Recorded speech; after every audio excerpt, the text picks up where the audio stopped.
Assalamualaikum dan selamat sejahtera murid-murid. Murid-murid apa khabar hari ini? Murid-murid sihat? Cikgu sihat, Alhamdulillah. Saya Cikgu Noraini. Saya guru sains. Dan pada video kali ini, saya akan mengajar anda sains tingkatan 4.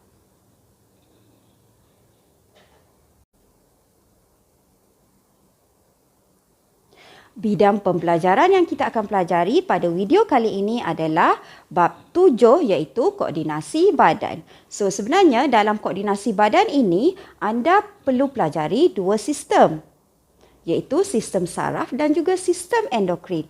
Tetapi murid-murid anda telah pun pelajari sistem saraf semasa anda di tingkatan 3. Okey, jadi untuk tingkatan 4 ini kita akan sambung untuk sistem endokrin manusia.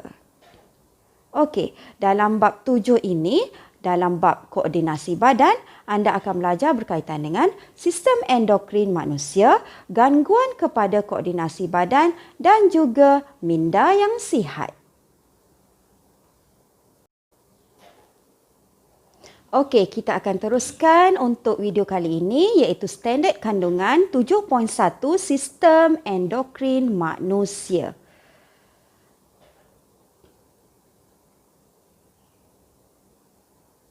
Mari kita saksikan standard pembelajaran untuk subtopik 7.1 iaitu yang pertama kita akan menerangkan sistem endokrin dan juga fungsinya.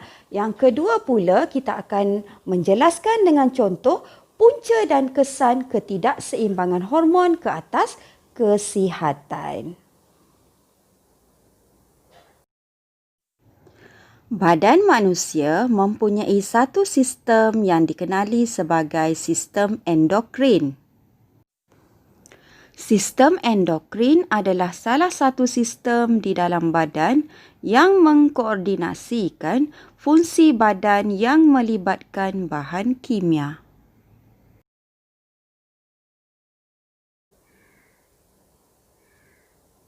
Okey. Di awal video tadi, anda telah menyaksikan seorang budak telah terserempak dengan seekor ular semasa dia sedang berjoging.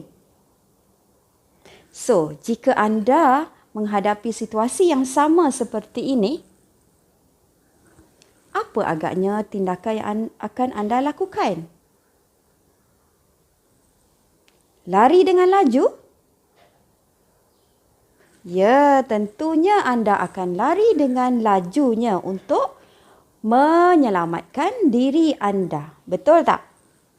Okey, tapi adakah anda tahu kenapa kita boleh berlari dengan laju semasa kita menghadapi saat-saat kecemasan seperti itu? Dan juga apakah yang berlaku kepada sistem dalam badan kita apabila kita menghadapi saat-saat kecemasan atau saat-saat yang menakutkan seperti tadi.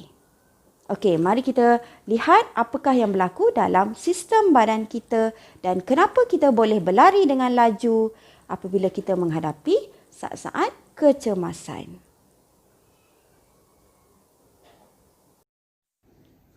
Apabila kita menghadapi situasi yang berbahaya, kelenjar endokrin akan merembeskan hormon yang menyebabkan peningkatan denyutan jantung, kadar pernafasan, tekanan darah, aras glukosa darah dan juga kadar metabolisme badan.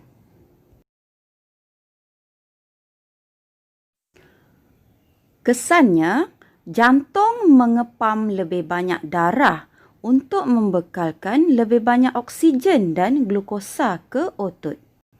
Otot mendapat lebih banyak tenaga. Lebih banyak glykogen simpanan ditukar menjadi glukosa. So, apabila kita mendapat lebih banyak tenaga, kita mempunyai tenaga yang lebih banyak untuk lari dengan laju dan menyelamatkan diri daripada situasi yang bahaya seperti terserempak dengan ular. Sistem endokrin berfungsi sebagai penghantar maklumat ke seluruh badan menggunakan hormon. Hormon ialah sejenis bahan kimia organik yang dirembeskan oleh kelenjar khas yang dikenali sebagai kelenjar endokrin.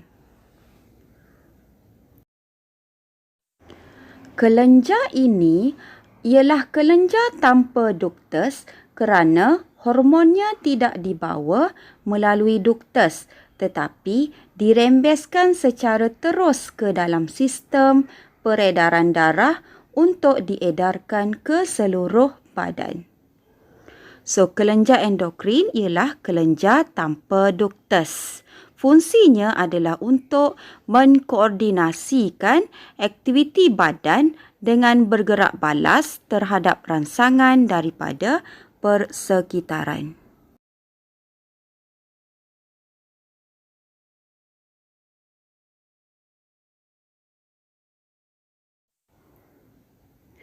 Kelenjar endokrin merembeskan hormon.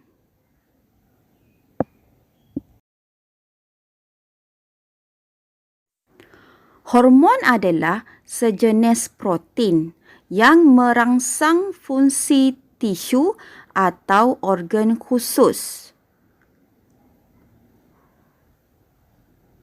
yang dirembeskan dalam kuantiti yang sedikit. Gerak balasnya adalah perlahan. Kesannya adalah lama. Hormon dibawa oleh peredaran darah ke organ sasaran. Organ sasaran mempunyai reseptor sesuai yang boleh mengenal dan bergerak balas terhadap hormon yang tertentu. Ini adalah cara koordinasi hormon bertindak. Sel kelenjar endokrin akan merembeskan hormon dan hormon akan dialirkan melalui salur darah ke sel organ sasaran. So, inilah cara alirannya berlaku.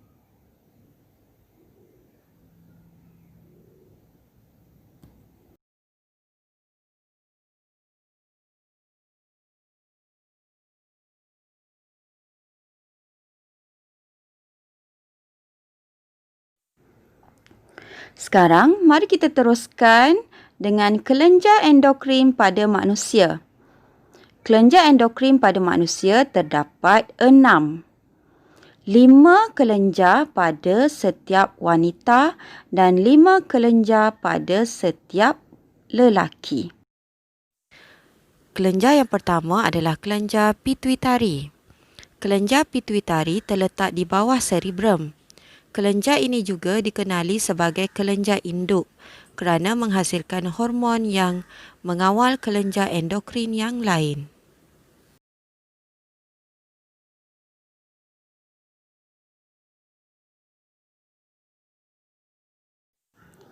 Kelenjar pituitari merembeskan hormon antidiuresis ADH yang berfungsi untuk mengawal kuantiti air yang diserap semula oleh ginjal.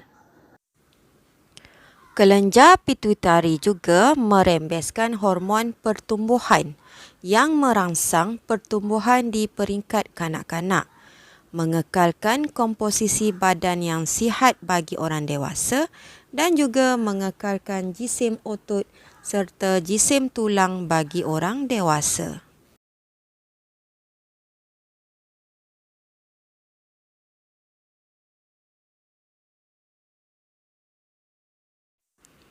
Kelenjar thyroid terletak di bahagian hadapan trakea. Kelenjar thyroid merembeskan hormon tiroksina yang berfungsi untuk mengawal kadar metabolisme badan dan mengawal pertumbuhan dan perkembangan fizikal dan mental dalam kanak-kanak.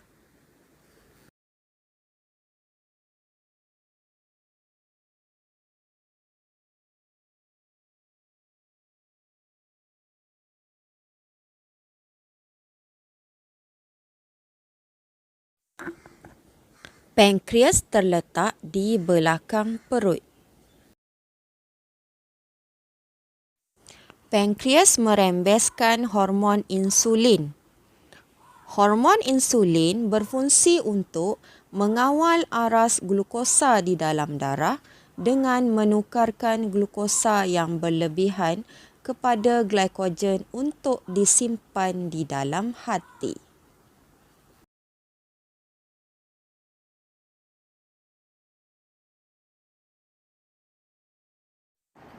Kelenjar adrenal terletak di bahagian atas ginjal.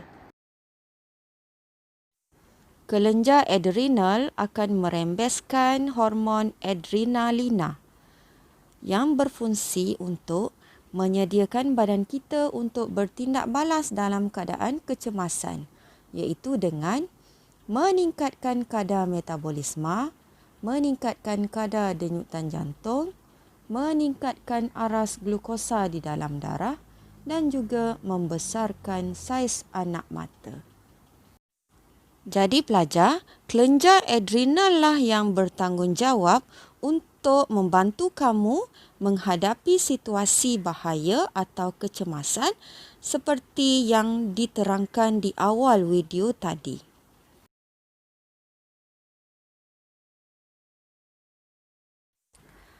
Testis terdapat pada lelaki. Lelaki mempunyai sepasang testis yang dilindungi oleh skrotum. Testis merembeskan hormon testosteron. Fungsinya adalah untuk mengawal perkembangan ciri-ciri seks sekunder lelaki seperti suara yang garau dan pertumbuhan misai, serta merangsang penghasilan sperma.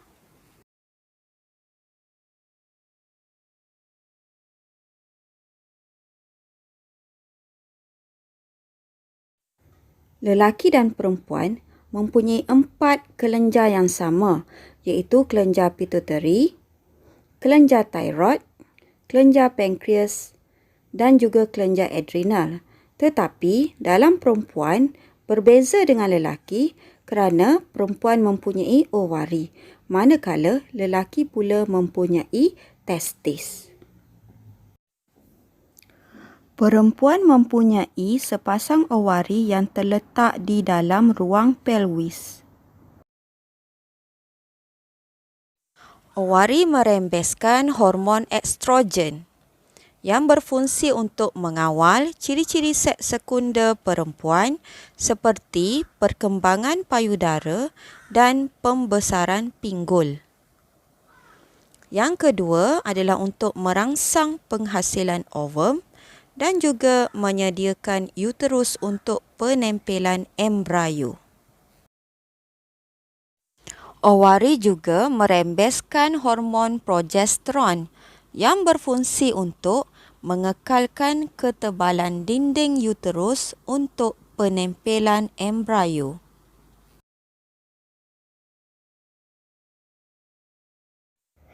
Umi, boleh Naufal tanya sesuatu? Naufal nak tanya apa? Naufal selalu tengok nenek makan ubat kerana dia menghidar penyakit kencing manis. Bagaimana penyakit kencing manis terjadi, Umi? Mari kita tanya Cikgu Noraini.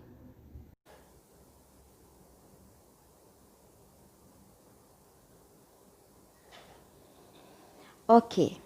Penyakit kencing manis atau juga dikenali sebagai diabetes mellitus sebenarnya disebabkan oleh kekurangan hormon insulin yang dirembeskan oleh kelenjar pankreas.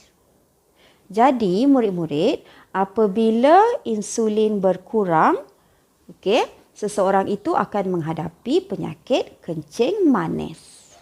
So biasanya doktor akan memberikan ubat dalam bentuk insulin. So insulin itu adalah untuk menambahkan insulin dalam badan pesakit kencing manis atau diabetes mellitus.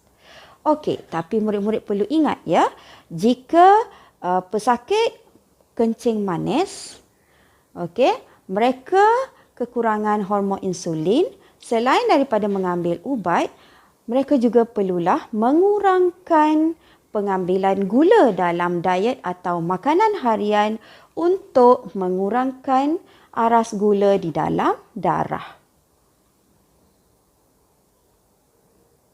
So, mari kita lihat apakah kesan ataupun penyakit yang akan dihadapi oleh seseorang jika mereka menghadapi kekurangan atau berlebihan hormon tertentu di dalam badan. Okey, mari kita teruskan pelajaran kita pada hari ini. Hormon ialah bahan kimia organik yang mempunyai peranan yang penting dalam setiap fungsi tubuh. Oleh itu, kadar rembesan hormon mesti seimbang dengan fungsinya.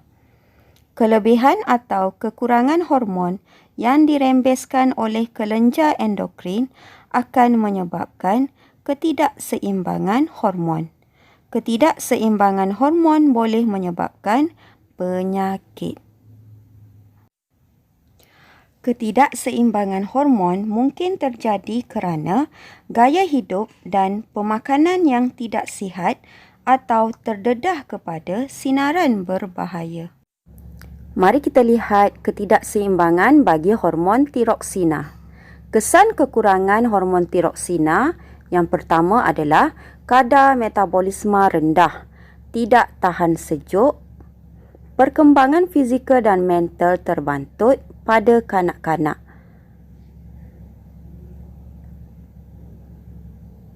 Kurang tenaga pada orang dewasa atau myxedema. Cenderung menjadi gemuk dan boleh mengidap penyakit goiter. Gambar foto menunjukkan penyakit goiter.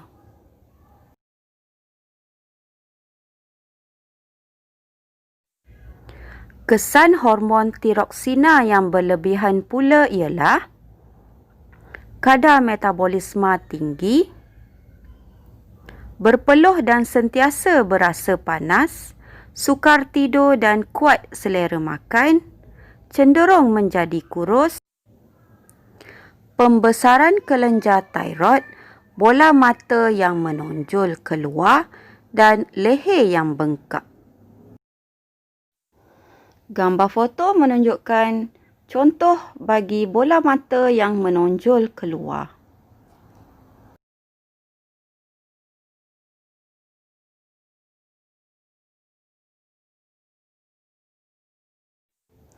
Sekarang kita lihat pula ketidakseimbangan hormon bagi hormon testosteron.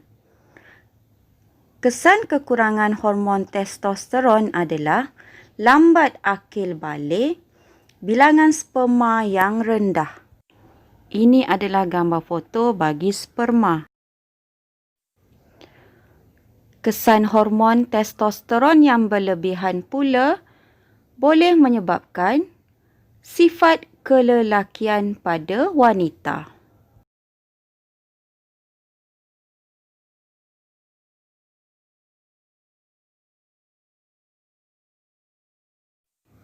Bagi hormon estrogen, kesan kekurangan menyebabkan perkembangan ciri-ciri seks sekunder perempuan terjejas.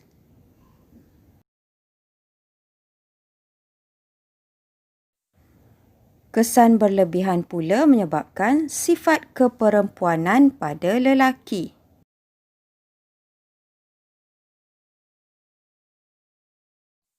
Kesan kekurangan hormon progesteron akan menyebabkan masalah haid, sakit kepala, sembelit dan juga keguguran kandungan.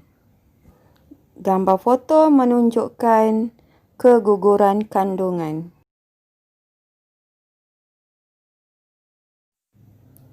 Sekarang mari kita lihat hormon pertumbuhan. Kesan kekurangan hormon pertumbuhan akan menyebabkan kekerdilan. Gambar foto menunjukkan contoh kekerdilan.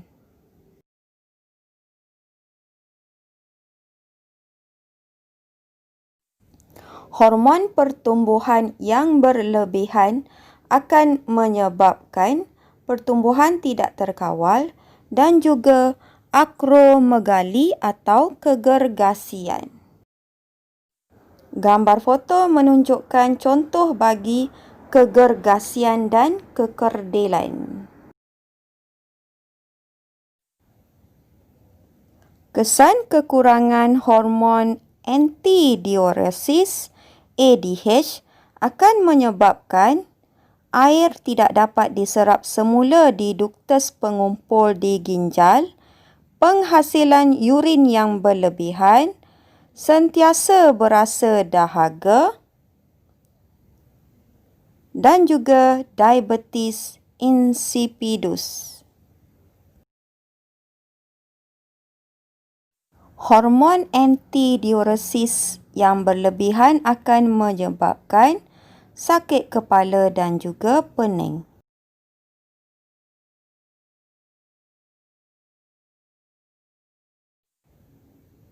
Sekarang mari kita lihat ketidakseimbangan hormon insulin.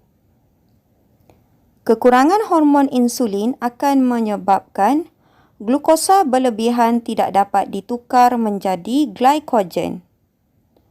Aras glukosa darah meningkat dan menyebabkan diabetes mellitus.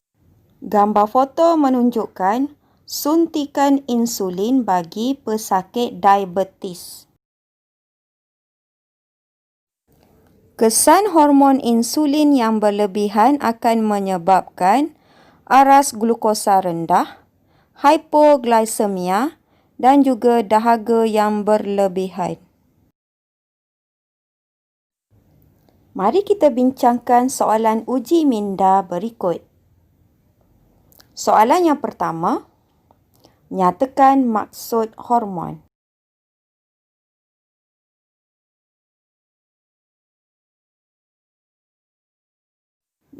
Jawapannya ialah hormon ialah sejenis bahan kimia organik yang dirembeskan oleh kelenjar endokrin.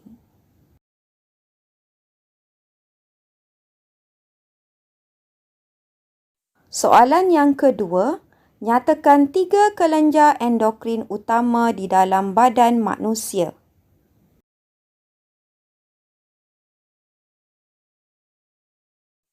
Jawapannya ialah kelenjar thyroid, kelenjar adrenal dan juga ovari. Soalan yang ketiga, namakan hormon yang dirembeskan oleh kelenjar adrenal.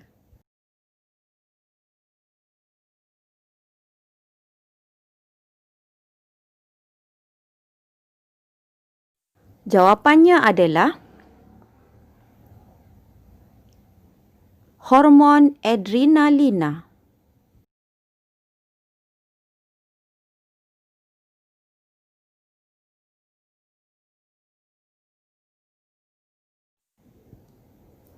Soalan yang keempat, apakah fungsi hormon tiroksina?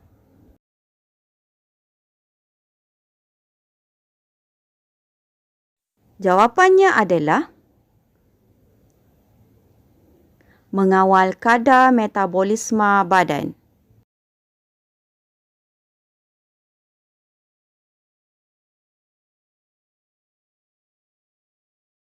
Soalan yang kelima, apakah kesan kekurangan hormon insulin?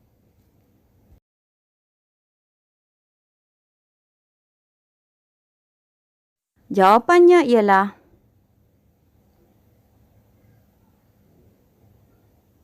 menyebabkan penyakit diabetes mellitus.